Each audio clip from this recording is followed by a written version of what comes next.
E o ministro do Supremo Tribunal Federal, Gilmar Mendes, afirmou nesta sexta-feira que o Brasil poderia trocar de sistema de governo para o semipresidencialismo com uma intervenção mínima, mesmo sem que fosse realizado um plebiscito. Para ele, isso diminuiria a tensão política no país, que vem ocorrendo nos últimos anos.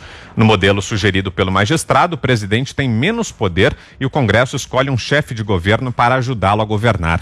Apesar de ser partidário do semipresidencialismo, Gilmar Mendes admite que o legislativo já tem muito poder. Tanto que, desde a redemocratização, 2 presidentes já deixaram o poder pelas mãos do Congresso. Abro aspas. Isso sugere uma certa parlamentarização do presidencialismo. Por isso, passamos a discutir a necessidade de, talvez, aprimorar o sistema de governo, reflete o ministro. E completa, em uma ideia de fazer uma intervenção menos radical, uma cirurgia menos invasiva, temos especulado sobre o semipresidencialismo. E aí, Fiuza, o que você acha da ideia do Gilmar Mendes? Eu acho que ele deve discutir essa ideia com o MST. Ele não tem uma live aí combinada com o MST. Eu acho que ele tem que discutir lá com o Stedley. Essa ideia que é o parceiro, que é o tipo aí de agente político mais afinado, né, com as plataformas do Gilmar Mendes, que são sabotagem ao governo federal. Eu acho que a gente já sabe, já falamos inclusive hoje no programa, que está muito evidente que o STF hoje é uma corte que é uma trincheira de tentativa de sabotagem ao país. Não é o presidente da República, não é o governo federal, é a agenda de reconstrução do país. Eles tentam de todas as formas, eles tentam passar por cima das leis, passar por cima de direitos, eles prendem jornalistas, eles criam inquéritos obscurantistas, eles tentam e conseguem, muito grave, censurar plataformas como o Twitter e Facebook, para além das fronteiras do Brasil. Olha o precedente de autoritarismo. Esse é o jogo que esses personagens estão jogando para tentar fazer política. Essa ideia de semipresidencialismo é patética, né? Quer dizer, ela traz apenas uma extensão do que esse personagem, Gilmar Mendes, vem fazendo, que é um tipo de acusação que lhe dá na telha, genocídio, né? Ele fala qualquer coisa, ele diz que a Operação Lava Jato é organização criminosa. Veja só, precisa ser mais eloquente que isso? Precisa ser mais óbvio do que isso? Que jogo esse personagem está jogando? Eu devo dizer, Vitor, que em relação ao sistema político brasileiro e ao sistema de governo, nós acabamos de ver um ato muito importante de convergência do poder central do Executivo Federal com o Congresso Nacional. Vem do Congresso Nacional vários atos de oposição também, inclusive Rodrigo Maia e Davi Alcolumbre, eventualmente são aí agentes bastante sabotadores da agenda. Porém, eu quero fazer a ressalva do seguinte: nos momentos das grandes reformas, nos momentos em que o país precisou, no primeiro ano desse governo, avançar com o apoio do parlamento, e volto a dizer, entrevistamos hoje aqui nos Pingos o ministro Rogério Marinho, que era o negociador da reforma da Previdência, é respeitado no parlamento e disse hoje para nós: o Brasil tem um Congresso reformista. Então, o funcionamento de poder executivo com poder legislativo vai bem, obrigado.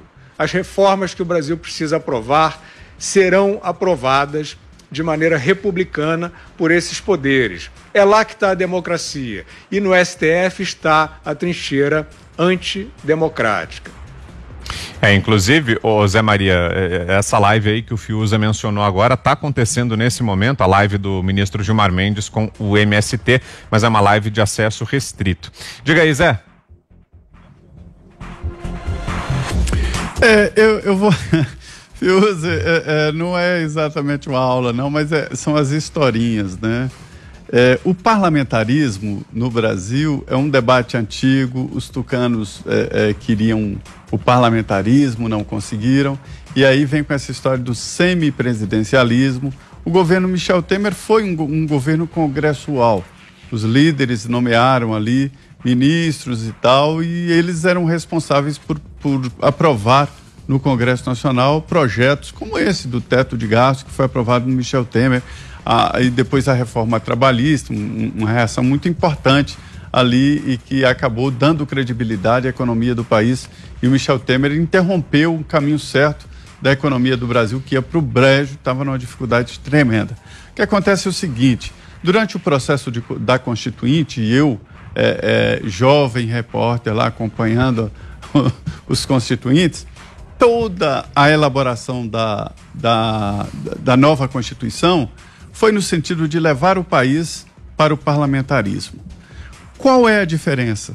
No presidencialismo, o presidente manda tudo, né? Decide tudo, e o Congresso fica com a aprovação de leis e tal. No parlamentarismo, os congressistas aprovam um primeiro-ministro que administra o país. Então, esse primeiro-ministro, ele vira o chefe do executivo, né? No momento de executar. É o chefe de Estado, e o presidente vira chefe de governo, né? Então, o que acontece? A medida provisória é um instrumento típico de parlamentarismo. Foi retirado da Constituição italiana e tal, e veio para a nossa Constituição. Se houvesse a rejeição de uma medida provisória, seria queda do gabinete. Aí o gabinete tinha que ser refeito, ou talvez uma nova eleição. É um sistema totalmente diferente.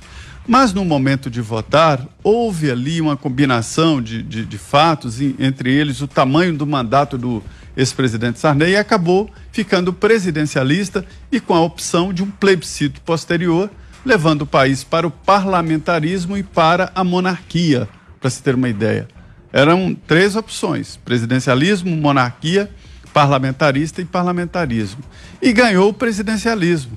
Então, ficou o presidencialismo, porque a Constituição pediu, e depois, no plebiscito, de novo, presidencialismo. Mas com um arcabouço constitucional e legal meio parlamentarista ali, muita coisa parlamentarista, daí a força do Congresso Nacional. Isto é uma coisa, este é um debate. Agora, essa história de semipresidencialismo, isso aí é um passa fora num presidente da República eleito pelo povo no regime presidencialista, onde o presidente manda, onde o presidente é chefe de Estado e chefe de governo.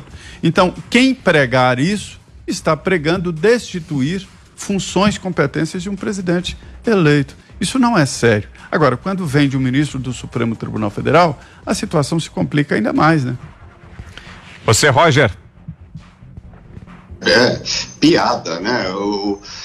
Eles são mestres em fazer uma coisa, olha que bonito, ficaria assim, vocês gostam do Bolsonaro, vamos deixar ele aqui de rainha da Inglaterra, e daí a gente toma conta, né, para vocês e tal. Só faltou ele dizer isso, né? Que moral tem o STF em vista das últimas medidas que eles têm tomado para vir com um papo para boi dormir desses. Sempre, vamos copiar, não, mas não sei em que país deu certo. Mas lá é outro povo, não é o brasileiro também. Tem, né? Eles são mestres em contar historinha, e como disse o Zé Maria, isso é golpe. Como os caras, quando eram com eles, né? É golpe.